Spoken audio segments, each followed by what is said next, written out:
예, 안녕하세요. 학폭 그랜드마스터 이호진 변호사입니다. 오늘은 2019년 12월 11일이고요. 굉장히 미세먼지가 자욱한, 어제 오늘 굉장히 미세먼지가 되게 자욱했던 날입니다. 날씨는 좀 따뜻했었던 것 같고요. 네, 아무튼 점점 연말로 다가가고 있습니다. 아무튼 그렇고, 오늘 어떤 주제를 좀 이야기해볼까? 오늘은 좀, 그냥 좀 허심탄회하게 그런 형식으로 이야기를 해볼까 해요. 오늘 주제는 소년보호 사건이 어떻게 접수되고, 접수되면 어떻게 진행되고, 그 다음에 또 어떻게 변호를 해야 되는지, 무조치 내지는 약한 조치를 받을 수 있는지, 뭐 이런 것들을 조금 말씀드려보려고 합니다. 예. 이제 학교폭력 가해 학생과 관련된 이야기죠. 어떻게 보면 이제 변호를 해야 되는 거니까. 학교폭력 가해 학생이 학교폭력 행위를 하고, 이제 학폭위 회부가 됩니다. 학폭위에 회부가 돼서 학폭위 절차에 따라서 학폭위가 개최돼가지고 징계 결정이 되겠죠. 근데 제가 여러 번 말씀드렸지만 학폭위는 어디까지나 학교 내부의 행정 절차예요. 학교 내부의 징계 절차. 그 징계가 결정되면 학교에서는 학교 내부에서 뭐 서면 사활을 시키든 뭐 교내 봉사를 시키든 사회 봉사를 시키든 접촉 금지를 시키든 뭐 출석 정지를 때리든 학급 교체를 가든 전학을 하든 퇴학을 하든 뭐 이렇게 하는 겁니다. 그리고 그 내용을 이 학생이 언제 학교폭력위원회에 회부돼 가지고 이러한 조치를 받았다라고 생활기록부에 적는 거죠. 그게 끝이에요. 물론 이제 생활기록부에 그런 게 적히면 당연히 상급 학교 진학할 때 불이익이 있겠죠.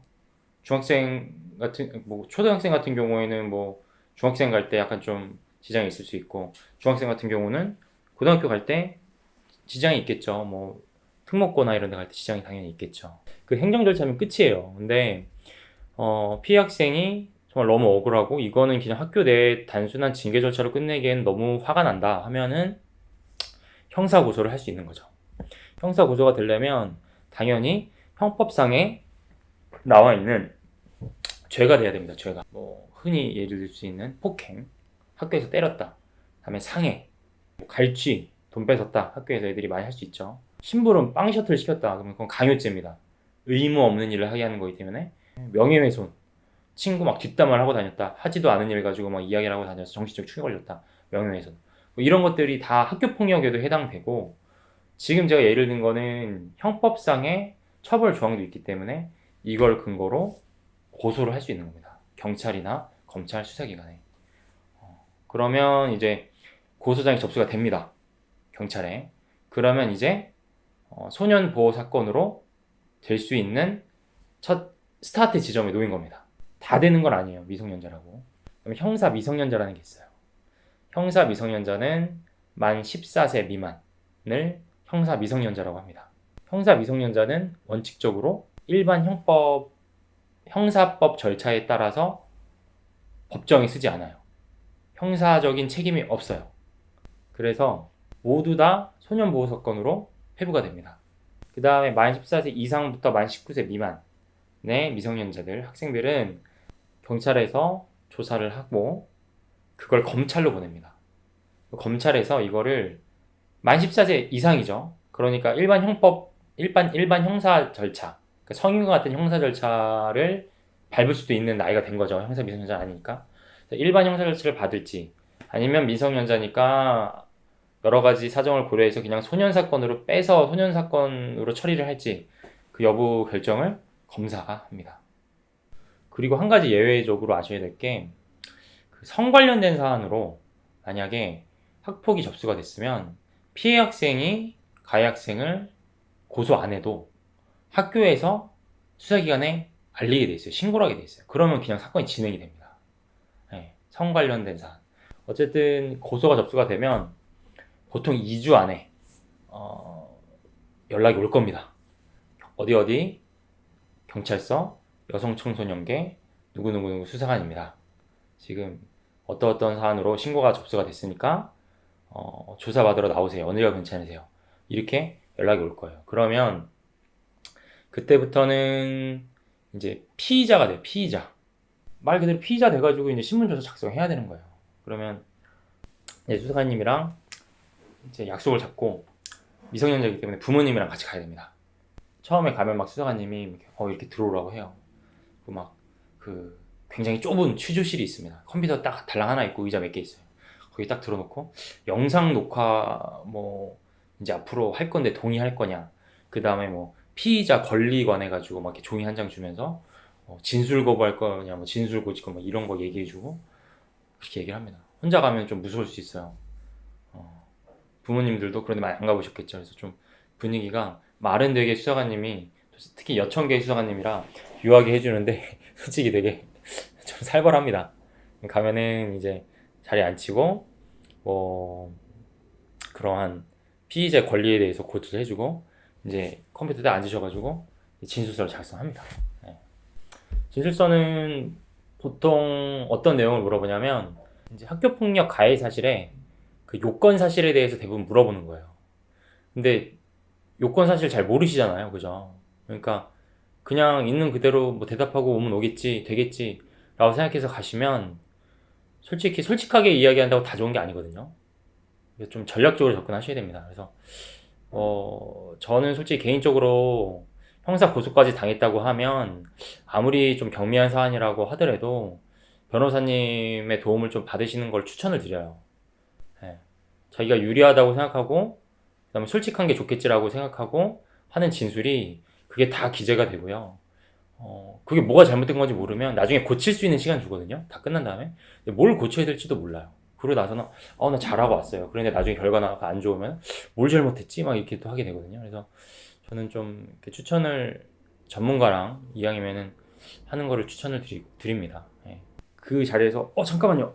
지금 저희 의뢰인이 잘못 이야기하고 있으니까 다시 진술하겠습니다. 이렇게 못해요.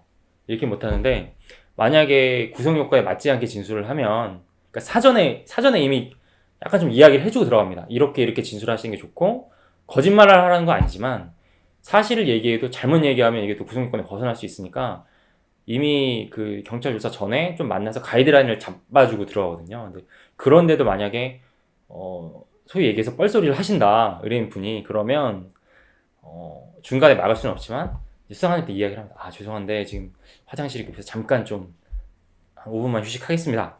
이렇게 하고 이제 의뢰인님이랑 같이 화장실에 가요. 그래서 이렇게 말씀하시면 조금 곤란하다, 이렇게 말씀을 하는 게 어떻게 보면 좀 그 변호사들 사이의 전략입니다. 전 별소리를 다 하는데 그런 전략이 있어요. 근데 수사님도 다 아세요. 다 아시는데 아시면서 그냥 그러려니 또 화장실 간다고 하는데 못 가게 할 수는 없잖아요. 그 인권의 문제니까 보내주시면 이제 그렇게 좀 지도를 하고 오고요. 그다음 조금 애매했던 부분은 이제 조사를 다 한 다음에 그 타이핑을 쭉 하세요. 그거를 이제 조서를 뽑으셔가지고 한번 보라고 하세요. 그러면 이제 그걸 천천히 보면서 수정을 원하시는 부분을 말씀드리면 됩니다. 근데 너무 터무니없는 거를 말씀드리면 수정 안 해주세요. 안 해주시는데 이제 약간 조금 위험한 소재의 발언들, 그다음에 약간 뻘소리가 될 수 있는 것들은 또 이제 변호사님들이 잡아주시거든요. 그런 부분을 또 변호사님이 말씀을 부탁을 드리면 또 잘 고쳐주십니다. 그러니까 그러한 메리트가 있어요. 제가 변호사라서 하는 이야기가 아니라 저한테 안 오셔도 돼요. 저한테 안 오셔도 되는데 오시면 좋고요. 근데 안 오셔도 변호사님들이랑 같이 가면 그런 팁들이 있습니다. 솔직히. 예.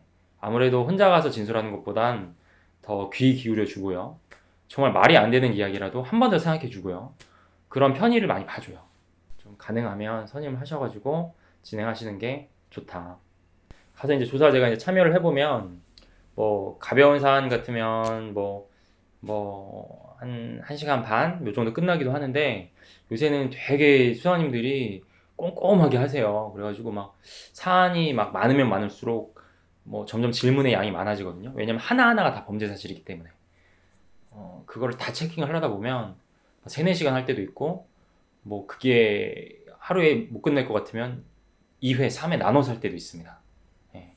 그렇게 진행이 되고 다 끝나면 조서를 받아가지고 제가 아까 말씀드렸지 고치고 막 지장 막 다 찍고요. 변호사님도 지장 막 찍고 어머님 옆에 계셨으면은 어머님도 막 참석했다고 참석자를 지장 찍고 막 이렇게 해서 일단 경찰 단계는 종결이 됩니다. 자, 그다음 이제부터는 이제 법원 가면 어떻게 진행되는지 알려드릴게요. 법원 가면은 이제 소년 보호 사건으로 송치가 됐다고 표현을 합니다. 송치. 경찰에서 또는 검찰에서 법원으로 송치가 됐다고 표현하고요.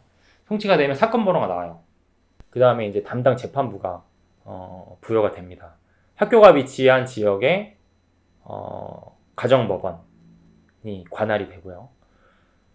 그렇게 이제 접수가 되면은 통상 한 2, 3주 안에 이제 가해자, 지금 이제 법원으로 송치되면 피해자는 약간 물러서는 거예요. 고소인이 약간 물러서고 이제 가해자와 법원 사이의 관계가 됩니다. 피해자는 떨어지고 가해자가 법원으로부터 소년 보호 처분을 받는 그 수직적인 관계만 남아요.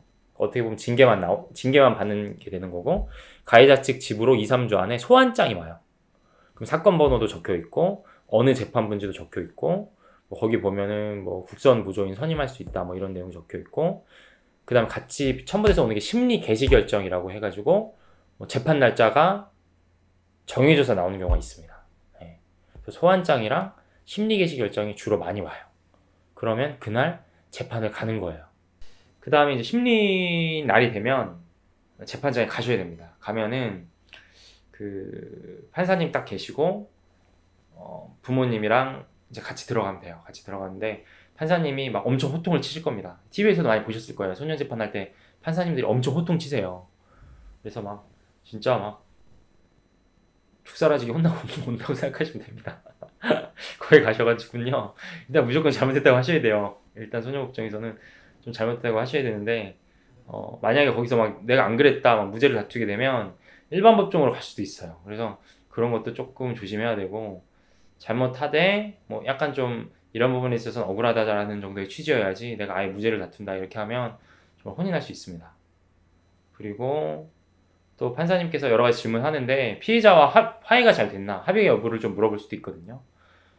그렇기 때문에 그렇게 소년보호 사건으로 배정이 되면 피해자 측과 조금 더 적극적으로 화해를 시도하는 게 좋을 수 있어요. 합의를 보면은 확실히 좀 형량이 좀 낮아집니다. 이 소년재판은 굉장히 판사님의 권한이 되게 큽니다. 완전 직권주의가 완전 적용되는 분야예요. 네. 그렇기 때문에 판사님 마음이에요, 마음. 갔다가 막 마음에 안 들면 보내기도 하고 그러기도 하고요. 그래서 판사님이 결정하는 거는 그 당시 그 날 바로 결정이 나오고요. 보호 조치가 이제 10호까지 있는데 1호는 뭐 보호자한테 감호 위탁하는 거, 그다음 2호는 수강 명령, 3호는 사회봉사, 4호는 보호 관찰, 7호는 그냥 일반 사설 기간에 6개월 동안 갇히는 거, 종교 단체 같은데. 그다음 8, 9, 10호는 이제 소년원 가는 겁니다. 네. 1개월, 그다음에 1년, 2년 이렇게 되고요. 만약에 더 궁금하신 부분이 있으면은 댓글을 남겨주시면 제가 성심성의껏 답변을 드리도록 하겠습니다. 오늘은 학교폭력 가해 학생이 고발을 당한 경우 경찰 단계에서부터 소년보호 사건, 법원까지 어떻게 사건이 구체적으로 진행되는지 제가 한번 제 경험을 토대로 말씀을 드려봤습니다. 많은 도움이 되셨으면 좋겠습니다. 여기까지입니다.